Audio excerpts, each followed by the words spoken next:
عید غدیر، توجہ میری طرف رہے، عید غدیر عشق کی منزل کا نام ہے، محفل سجی ہے دھوپ میں، ارے کیا اہتمام ہے۔ آپ تو مسجد کے سائے کے نیچے بیٹھے ہوئے ہیں، لیکن یہ جو میرے مولا نے اعلان کیا تھا، کائنات کے رسول نے اعلان کیا تھا، کوئی چھت نہیں تھی بلکہ گرمی کا عالم تھا، توجہ ہے، سخت دھوپ تھی، اس لیے تو میں یہی تو کہنا چاہ رہا ہوں، عید غدیر عشق کی منزل کا نام ہے، ارے محفل سجی ہے دھوپ میں، کیا اہتمام ہے، بھیجا ہے رب نے تاج میرے نبی کے ہاتھ میں، گویا دلہا بنا آج میرا امام ہے، گویا دلہا بنا آج میرا امام ہے۔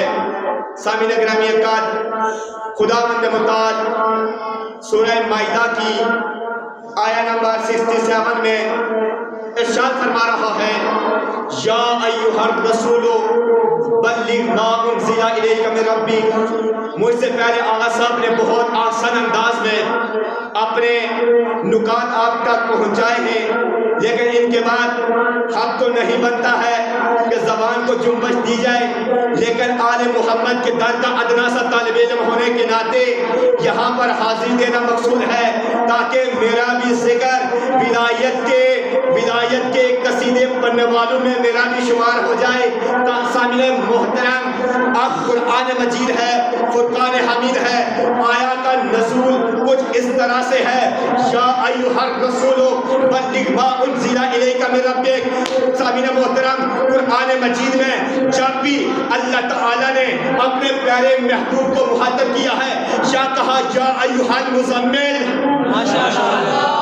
یا کہا یا ایھا المدثر، کبھی کہا طٰہٰ، کبھی کہا یاسین، لیکن کبھی بھی نام لے کر نہیں پکارا ہے، توجہ ہے سامعین گرامی اکرام، جب بھی پکارا ہے پاک اللہ کا بات سے پکارا ہے، یا کہا یا ایھا المزمل، یا کہا یا ایھا المدثر، یا کہا طٰہٰ، یا کہا یاسین، لیکن یہاں پر نہ مزمل کہا، توجہ توجہ توجہ، یہاں پر نہ طٰہٰ کہا، نہ مزمل کہا ہے، نہ مدثر کہا ہے، نہ یاسین کہا، بلکہ کہا یا ایھا الرسول۔ یہاں لہجہ بدلا ہوا ہے، انداز تبدیل ہے، پہلے جب بھی پکارا پاک القبا سے پکارا گیا، لیکن آج لہجے میں تبدیلی ہے، آواز آ رہی یا ایھا الرسول بلغ ما انزل الیک من ربک، اے میرا رسول جو حکم میں نے تجھ پر نازل کیا ہے اس کو پہنچا دے۔ صرف یہاں تک بات رکی نہیں ہے، بلکہ آگے فرمایا وَإِن لَمْ تَفْعَلْ فَمَا بَلَّغْتَ رِسَالَتَهُ، اے میرا محبوب اگر یہ اعلان نہ پہنچایا، یہ پیغام نہ پہنچایا، گویا تو نے دین اسلام کے لیے کچھ نہیں کیا۔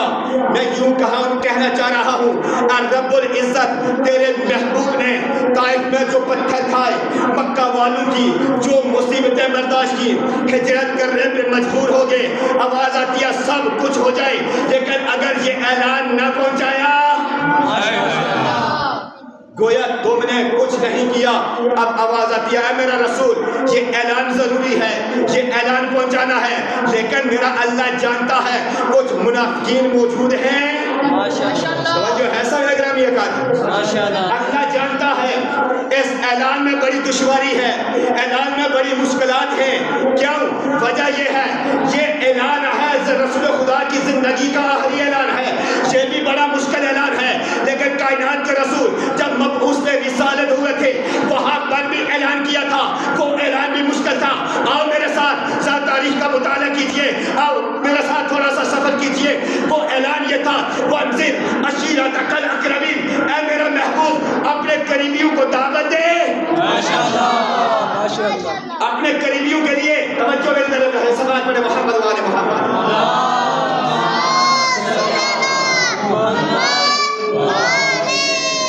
اے میرا محبوب اپنے قریبیوں کو دعوت دے، تو سامعین گرامی اکرام جب دعوت کا اہتمام ہو گیا، لوگ آگے کائنات کے رسول نے اعلان کرنا چاہا، ابو جہل نے ٹانگ اڑائی، توجہ محفل برباد ہو گئی ہے، کائنات کے رسول پیغام نہ پہنچا سکے، دوسرے دن دوبارہ اعلان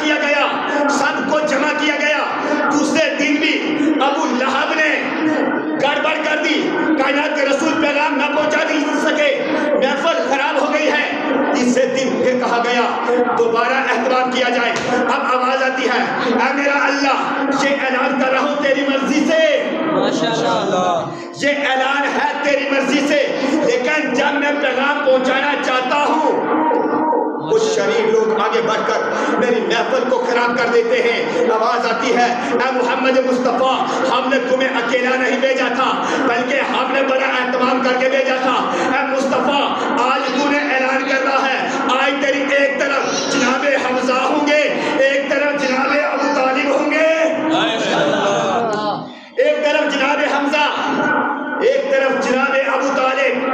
جب تیسرا دن آیا کائنات کے رسول نے اعلان کرنا چاہا, پھر جب یہ اٹھنے چاہے اور اٹھنے کی کوشش کی, ایک طرف سے جناب حمزہ نے تلوار کو نیام سے نکالا, ایک طرف سے جناب ابو طالب نے تلوار کو نیام سے نکالا اور کہا خبردار ماشاءاللہ آج کوئی یہاں سے اپنی جگہ سے ہلے گا نہیں جب تک میرا بھتیجا محمد مصطفیٰ اپنا پیغام نہیں پہنچائے گا. اس وقت کائنات کے رسول نے کہا تھا قولوا لا الہ الا اللہ تفلحون, لوگوں لا الہ الا اللہ پڑھ لو. کچھ کہہ رہا ہوں, کچھ کہہ رہا ہوں, اس جملے کو آخری جملے تک لے کے جاؤ, توجہ میری طرف رہے. قولوا لا الہ الا اللہ تفلحون, لوگوں لا الہ الا اللہ پڑھ لو کامیاب ہو جاؤ گے. کائنات کے رسول نے یہی تو کہا تھا نا کہ لا الہ الا اللہ پڑھو کامیاب ہو جاؤ گے. کائنات کے رسول نے جب یہ اعلان پہنچا دیا اس وقت بھی مشکلات تھی, لیکن یہاں پر بھی مشکلات تھی. اس وقت جب مشکل بنی تو اللہ نے ایک طرف جناب ابو طالب کو, ایک طرف جناب حمزہ کو محافظ بنایا, لیکن یہ زندگی کا آخری اعلان ہے, یہاں پر بھی مشکل ہے. اب اللہ تعالیٰ نے نہ جناب حمزہ کو خطاب فرمایا ہے, نہ جناب ابو طالب سے کہا ہے, نہ کسی بشری طاقت کا انتظام کیا ہے, بلکہ اللہ خود ارشاد فرما رہا ہے واللہ یعصمک من الناس. اے میرا رسول آج تو نے ڈرنا نہیں ہے, تو نے پریشان نہیں ہونا, میں تجھے ان کے فتنے سے محفوظ رکھوں گا. اب گارنٹی اللہ خود دے رہا ہے. آواز آتی ہے یہ اعلان میری طرف سے, توجہ ہے, اعلان میری طرف سے, اس کی ذمہ داری بھی میرے اوپر ہے, اس کی حفاظت کرنا بھی میرے اوپر ہے. اے میرا حبیب پریشان نہیں ہونا, یہ اعلان تو نے پہنچانا ہے, لیکن تیری حفاظت میرے ذمہ ہے. سامعین گرامی قدر, اب کائنات کے رسول نے کہا کچھ پلانوں کا ممبر بنا دیا جائے. میں دست ادب جوڑ کر کہتا ہوں اے کائنات کے رسول آپ کیوں کہہ رہے ہیں پلان اتارے جائیں, پلانوں کا ممبر بنایا جائے؟ ارے آپ جنت کے سردار ہیں, آپ کے بیٹے جوانان جنت کے سردار ہیں. علی کے لیے فرمایا یا علی انت قسیم نار والجنہ. کائنات کے رسول اگر آپ کو ممبر چاہیے تو آپ جنت سے منگوا سکتے ہیں. آواز آتی ہے نہیں نہیں, جنت والا ممبر نہیں چاہیے. میں دست ادب جوڑ کر کہتا ہوں ارے مدینہ دور نہیں ہے, مسجد نبوی میں ماشاءاللہ مسجد نبوی میں ممبر موجود ہے, وہاں سے ممبر منگوا لیجئے. آواز آتی ہے وہ ممبر بھی لانا مقصود نہیں ہے, ان کے پلانوں کا ممبر بنوانا مقصود ہے. آواز آتی ہے دست ادب جوڑ کر کہتا ہوں پروردگار تو عالم کے پیارے محبوب اتنا تو بتائیں وجہ کیا ہے, کیوں یہ پلان اتارے جا رہے ہیں؟ تاکہ کائنات کے رسول بتانا چاہ رہے ہیں تاکہ ان کو پلان بھی یاد رہے, ممبر بھی یاد رہے.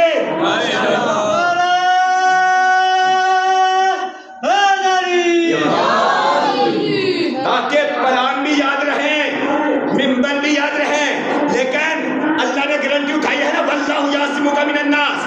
ارے کچھ شریر موجود ہیں جو میرا پیغام نہیں سننا چاہتے. کائنات کے رسول بتانا چاہ رہے ہیں کچھ شریر موجود ہیں جو حق کی آواز پر اپنے کانوں میں انگلیاں ڈال دیتے ہیں, حق کو سننا برداشت نہیں کرتے. اس لیے چاہتا ہوں ان کی گاڑیوں کی جو چابیاں ہیں یہ محفوظ کر لو. جو ہے کسی کے پاس گاڑی ہو, ڈرائیور ہو, وہ کہیں جانا چاہ رہا ہو, جتنی بھی جلدی کیوں نہ ہو, اگر اس کی گاڑی کی چابی کسی دوست کے پاس ہو, جب تک چابی نہیں ملے گی ہلے گا نہیں. تو کائنات کے رسول جانتے تھے کچھ ایسے ہیں جو جانا چاہتے ہیں. بولیے گا میرے ساتھ تھوڑا سا, اگر گردیر سننا چاہتے ہیں نا تو خاموشی کے ساتھ تھوڑا سا ساتھ دیجیے گا. توجہ سمجھے گا. میں کائنات کے رسول نے ان کی گاڑیوں کی چابیاں, وہ جو محمد تھے, جو پلان تھے, لیا، جب تک پلان واپس نہیں ہوں گے یہ کہیں نہیں جا سکتے۔ جب پلانوں کا ممبر بن گیا، پلانوں کا ممبر بن گیا، اب کائنات کے رسول نے کہا سلیمان پیغمبر ابو ذر غفاری جو آگے نکلے ہوئے ہیں انہیں واپس بلاؤ، توجہ، جو پیچھے ہیں ان کا انتظار کیا جائے۔ یہ جملہ آپ سامنے بڑے ادب کے ساتھ پڑھ دیا ہے، لیکن آل محمد کا ادنا سا طالب علم ہونے کے ناطے یہاں سے ایک نقطہ پہنچانا چاہ رہا ہوں۔ یہاں پر کائنات کے رسول بتانا چاہ رہے ہیں جو آگے نکلے ہوئے ہیں انہیں واپس بلاؤ، جو پیچھے ہیں ان کا انتظار کیا جائے۔ یعنی کائنات کے رسول بتانا چاہتے ہیں جو علی سے آگے نکلے گا ماشاءاللہ وہ بھی گمراہ ہو جائے گا، جو پیچھے رہ جائے گا ماشاءاللہ ماشاءاللہ وہ بھی ہلاک ہو جائے گا۔ نہ آگے نکلنا ہے نہ پیچھے رہنا ہے، نہ علی کو اللہ مان کے نصیری بن جانا، نہ علی کو اس کے مقام سے ہٹا کر مکسر بن جانا، ماشاءاللہ علی کو وہی مقام دینا جو اللہ نے عطا کیا ہے۔ توجہ سمجھے گرامی کائنات کے رسول نے کہا جو آگے نکلے ہوئے ہیں انہیں واپس بلاؤ، جو پیچھے ہیں ان کا انتظار کیا جائے۔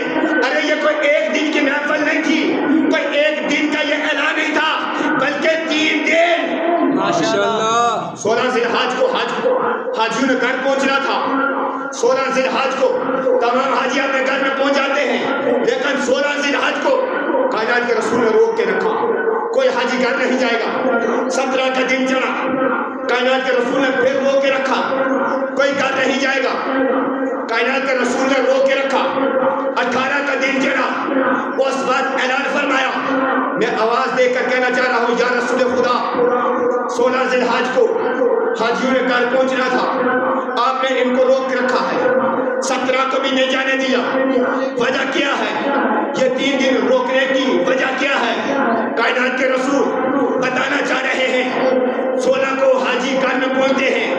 ہر علاقے کا دستور ہے جب بھی کوئی حاجی حج کر کے آتا ہے، محلے والے رشتہ دار ایک جگہ میں ایک شہر میں آ جاتے ہیں، اپنے حاجیوں کا استقبال کرتے ہیں۔ توجہ ماشاءاللہ اپنے حاجیوں کا استقبال کرتے ہیں۔ 16 کو محلے والے رشتہ دار پڑوسی چلے، ابھی ہمارے حاجی آ رہے ہوں گے، ان کا استقبال کریں گے۔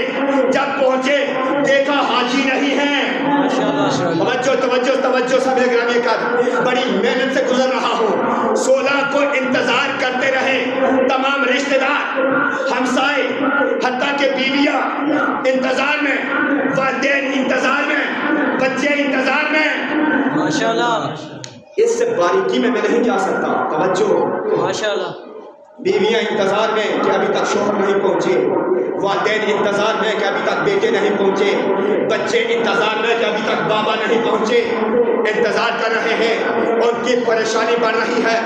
17 کو بھی پھول لے کر گلدستے لے کر کھڑے ہیں کیونکہ ابھی حاجی آتے ہوں گے، لیکن 17 کی بھی شام ڈل گئی ہے، 17 کو بھی حاجی نہیں پہنچے، ان کی پریشانی اور بڑھ گئی ہے۔ لیکن 18 کا جیسے دن چڑھا، کائنات کے رسول نے غدیر کے پلانوں کے منبر پر جلوہ فکر ہوئے اور ایک تاریخی خطبہ ارشاد فرمایا۔ خطبہ ارشاد فرمانے کے بعد کائنات کے رسول فرماتے ہیں اَأَلَسْتُ أُولَىٰ بِأَنفُسِكُمْ السامعین گرامی اے میرے صحابہ، اے شمع رسالت کے پروانوں، کیا میں تم سب پر حق کے تصرف نہیں رکھتا؟ کس نے کہا ہے؟